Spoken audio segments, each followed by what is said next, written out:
Ladies and gentlemen and ninjas, welcome back on the African Geekdom. This is I, Yaman JP, drinking some hot tea today. Fire burn them.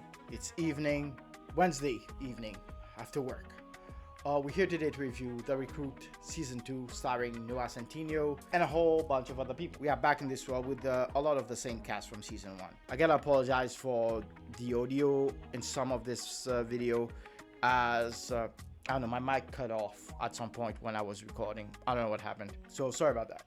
The Recruit Season 2, which this time will be taking place, or the focus will be in Korea, a Korean spy thriller type thing. And honestly, it's all over the world. I love the globe trotting, globe hopping in this show. And in all honesty, the only issue I have with it is the shortened episode count. Netflix, you need to stop fucking doing this shit. First season, I believe, was 8 episodes. Now we're down to 6, which led to a lot of corners being cut.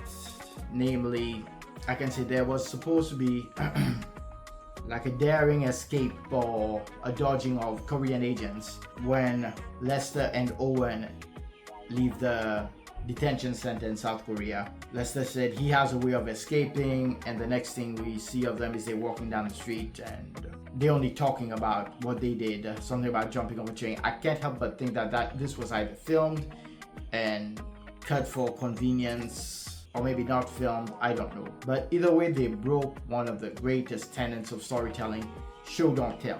The other noticeable shortcut was the thing with the submarine at the end. Spoiler alert, submarine at the end. I don't remember it being discussed at any point that they were gonna get picked up by a submarine. Or did somebody finagle something in the background, politicking background, to get them a submarine rescue? I don't, everything moved way too goddamn fast. But that aside, those negativos. Our star of the show, Noah Centineo, again, charming and witty and quippy. The quips in this thing keep on coming, and I do not mind them, as the show is built this way. It is part of the show's DNA. The dysfunctionality of all the peoples involved.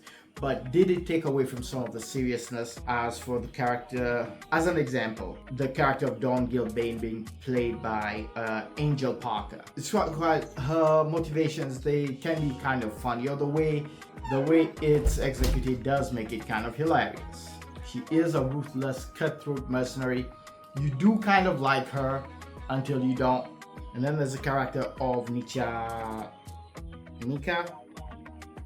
Lachen, who, by the way, this is where we left off with Hendrix in the last episode of the first season. We'll pick back up there. He's tied to a chair. Her character became grating and annoying because other than greed and a criminal, I couldn't figure out her motivation. Just a criminal, just greedy. I was hoping she would be like essential to the plot, or somehow more essential to Noah's development, but she wasn't. She was just doing criminal shit. And of course, we introduced a new love interest for Noah, Eugene Lee, being played by Shin Do-hyun. Hope I didn't butcher that name. She's charming, very beautiful. I could see why these two would get together. They have a past. Noah apparently used to live in Korea with his dad when he was in the military in this one. And he picks up another gray male, which gets him involved and launches him on a whole new bunch of shenanigans. In Korea, he meets up with Jang Kyun Kim, a Korean agent who's supposed to be shadowing him, following him, whatever, and he is badass. The story unfolds from there. I'm gonna try and keep it as spoiler free because espionage thrillers are kind of based on, the big reveals. As for the action, it wasn't lackluster. I didn't expect huge action like I would from, say, Gangs of London or Warrior. It was adequate, as the action was a direct representation of the show.